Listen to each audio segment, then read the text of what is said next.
Want to know the secret of true happiness? Do you feel sad when negative thoughts fill your mind? Want to know why most people keep struggling and never become truly happy in their lives? Well, in this book summary, you'll learn answers to all these questions. So without further ado, let's dive right in.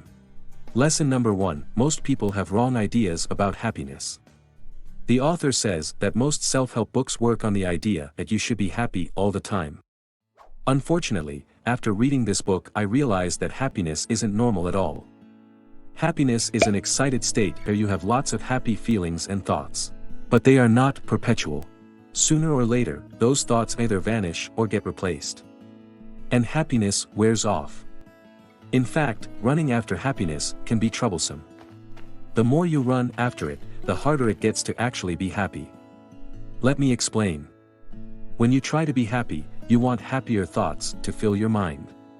By nature, our minds are not designed to be happy all the time. The author says that due to evolution, our minds are conditioned to protect us from dangers and therefore always checking the environment for any potential dangers. Due to this, most thoughts are often related to potential troubles. A few examples are: what if I fail? What if I'm wrong? I'm not good enough. Unfortunately, such thoughts pop up in our minds when we are doing something challenging or meaningful. So most people think that if they get rid of those negative thoughts, they will be happy. They try hard to suppress such thoughts. They try to bury them deep down within themselves. And guess what happens? They sometimes stop for a moment, then ultimately, they come back. Here is what you should know. Happiness is not normal. It's a state that gives you nice feelings. But always remember that those happy feelings may go. You don't have to have them always in your head. If they are present, sure, cheer up. And if they are replaced by negative thoughts, don't get worried. Remember, your thoughts are not permanent. Lesson number 2: the more you chase happiness, the more sadness you invite. As the name says, the happiness trap is when you chase after happiness. Chasing after happiness results in anxiety. When you don't get happy, you feel sad.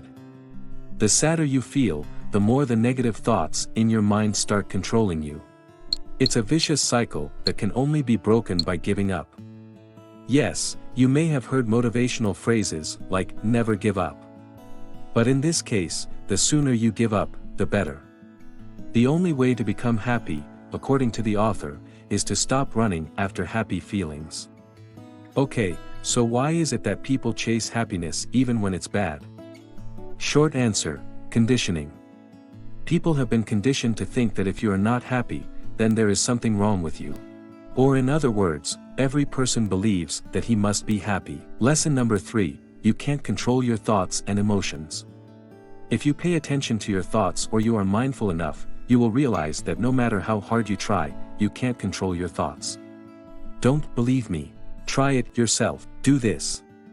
Don't think about a pink pig flying in the air. What did you imagine? Probably, you imagined exactly what I told you not to. Didn't some thoughts related to the pink pig come to your mind? I bet they did. No matter who it is, human psychology works the same. You can't control your thoughts every time. But they can control you if you are not mindful enough. When people try to become happy, they are usually trying to control their thoughts and emotions. Which you now know, is almost impossible. You may control your thoughts for a moment. But they will come back sooner or later. Please note that when we talk about controlling our thoughts, we are usually talking about controlling negative thoughts. Nobody wants to control positive or uplifting thoughts, right? We want more of them. Again, wanting more of them is a trap. Here is the best part. Your thoughts can't physically attack you. They can control you through your mind, though. But they themselves are powerless. After all, they are just words. Have this type of attitude. This way, you're more likely to be happy. Lesson number 4: distance yourself from your thoughts. The author talks about cognitive fusion in this book. In fact, we also discussed a similar concept in Rewire Your Anxious Brain Summary 2. The reason our brain produces anxiety and fear is we fuse reality with our thoughts. We think that our thoughts represent reality. Not all thoughts are real. Most thoughts are useless. It's such a wonder, why do we even bother to heed them? You don't need to cognitively fuse with your thoughts to avoid unnecessary anxiety. Not to mention, when you are anxious, you are not happy. Again, you don't have to be happy. Remember, happiness is not a normal state. It's an excited state. That's why we desire more of it. The author recommends that you develop the skill of diffusion. So what does diffusion mean? Diffusion is when you distance yourself from your thoughts. When you cognitively diffuse, you separate thoughts from your reality. Now, what happens? You suddenly realize that your thoughts are no more than words. Look at the very words you are reading right now. Can they do anything to you physically? Hell no. They are powerless, right? So why and how do they create problems? Remember, you think they are real. That's the problem. Don't do that. Don't take your thoughts too seriously. If possible, laugh at them. Lesson number 5, give shelter to your ugly thoughts. Don't forcefully try to reject them. Yes, it's hard to allow your negative thoughts to provide shelter. But have a big heart. Give them shelter. Embrace them. Don't judge them too hard. They are thoughts after all. Remember, they can't physically harm you ever. Notice how they behave. You have to accept your thoughts. ACT stands for Acceptance and Commitment Therapy. This book focuses on that. Notice the first word is acceptance. You can't practice this therapy unless you learn to accept the components of your internal world. Most self-help books suggest many tips and tricks that can help you get rid of negative thoughts in the short term. But they don't work in the long term. You must never force yourself to get rid of your negative feelings. Instead, you should do the opposite. Embrace them. To be honest, you don't really have a choice. Even if you try to turn against them, you can't win. You can suppress them. But the more you suppress them, the stronger they become and bounce right back at you. Lesson number 6, ignore the unhelpful thoughts. Now you know that your thoughts are no more than words. You have accepted them. You have embraced them and given them some room. You are now observing them. Here is what you need to do now. Ignore those thoughts that don't help you. Is it that simple? Of course not. It will come with practice. Don't expect to be good at it in the beginning. Even accepting all of your thoughts will be difficult at first. It's pretty similar to learning any skill. You don't just become a master right off the bat. The question is, how do you figure out which thoughts are helpful and which are not? The author has told an awesome way to do that. Ask yourself, does this help me live a life I want to live? If the answer is yes, then entertain that thought. And if the answer is no, then why bother, right? Every book you read or every content you consume is there to help you lead a meaningful life. Anything that stops you from living a life you want to live should be eradicated. You are not your thoughts. So whenever you find yourself having useless thoughts, accept them and ultimately ignore them. As long as you keep taking them seriously, you waste your precious time, which could be used in doing meaningful tasks. Find out what you value the most. Those are your values. Your values must act as a compass guiding you in every phase of your life. Try to make your actions harmonious with your values. That's a better way to a meaning-rich life. Lesson number 7, your definition of success is wrong. This was a light bulb moment for me. Our definition of success is wrong. What do we mean by success?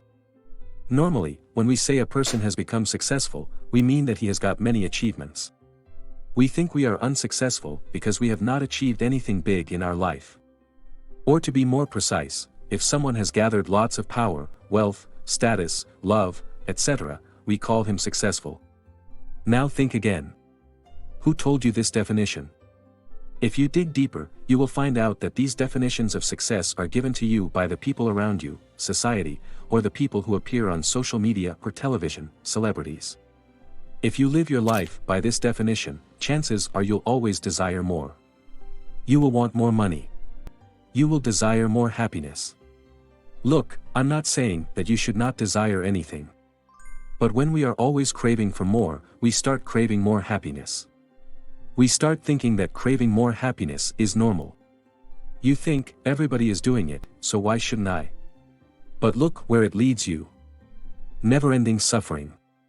In fact, almost every self-help book these days confirms this idea that you should be happy, otherwise you have a problem. The author has redefined success.